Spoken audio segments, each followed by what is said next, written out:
Well, hello everybody, and welcome to this episode of G-Bear's Off-Grid Ways, a homestead in the desert. And here's the water I captured yesterday. Actually, yesterday and last night.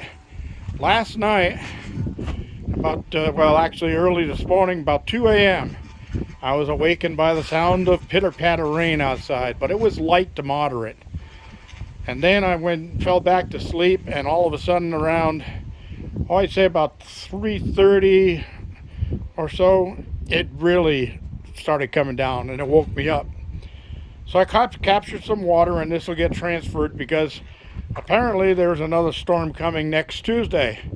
And I kind of find that strange that all these storms are coming every Tuesday. You know, it just doesn't make sense. Why every Tuesday?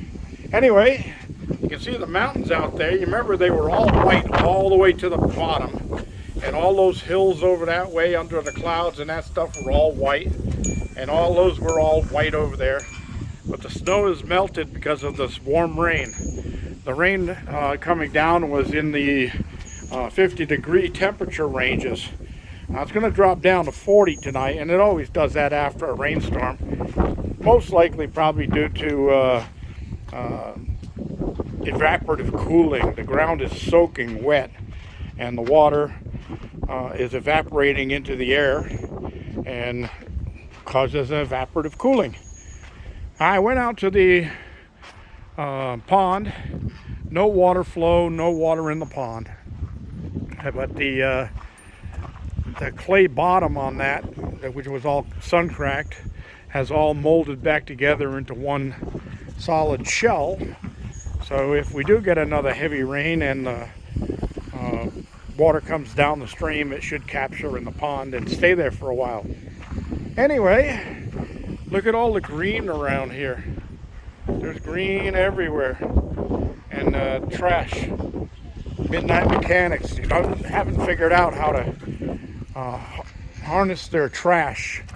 I know they don't have trash trucks picking up their trash, so they just throw it out in the desert. I've seen black garbage bags around, but a lot of this comes from white garbage bags, or white kitchen trash bags.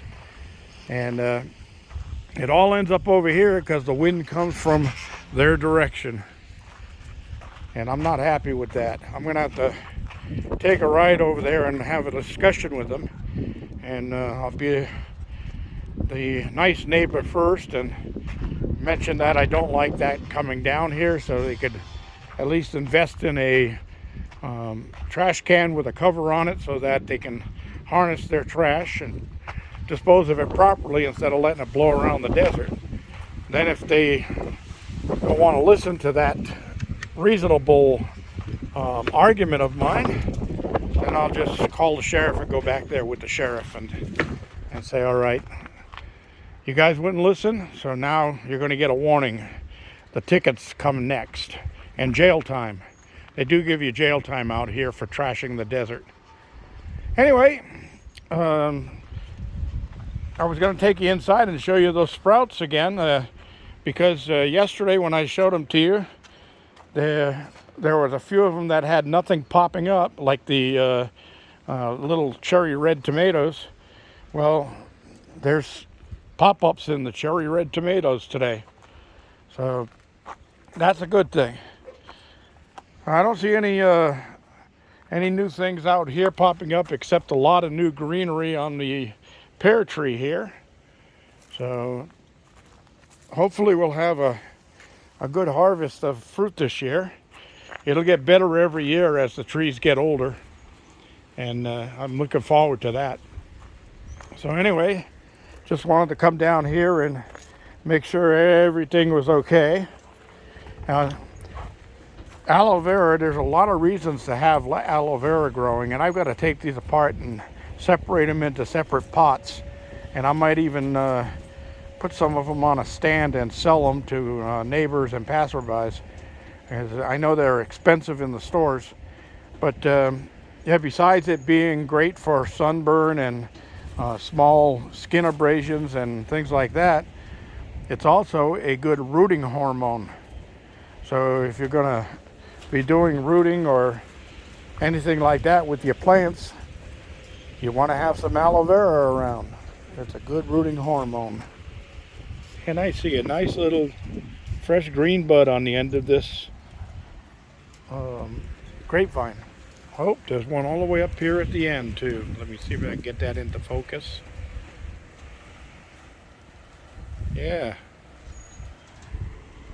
So the grapevines are beginning to wake up already.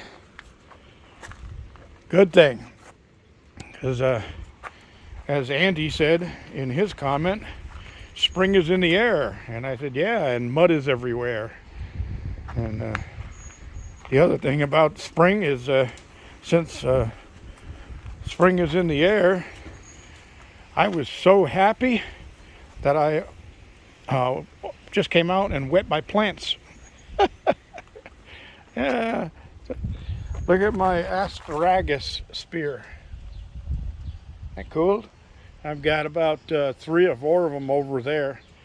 But did you know that with gout, you're not supposed to eat asparagus? So I can't eat that. I wanted to munch on it. It looks delicious. But I can't. Oh, look at all the buds on my apricot tree. Yeah. It's budding up like crazy. Oh yeah, and the buds are starting to pop on the pear tree too. And on the apple tree. Or on the apple grafts. Oh, got all that covered. I'm gonna head on out of here and hope the wind doesn't drown you out too bad. Or I'm gonna have some good delicious onions too. A lot of onions popping up.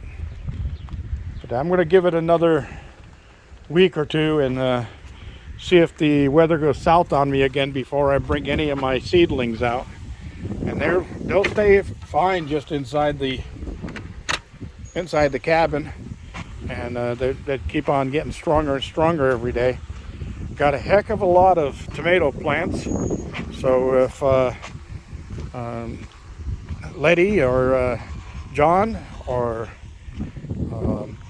Patty, my neighbors, or Roger, anybody wants some baby tomato plants to grow for themselves this year, let me know and I'll be glad to pull them out and pot them up. We let them get a little bit stronger though. Only a few of them have their true second leaves on them, so we're gonna let them get a little bit stronger. All right, that's all there is. Thanks for joining me. I'm gonna close this one off and head inside and get it uploaded. This is G-Bear reminding you, thumbs up down there and share and subscribe. G-Bear signing off.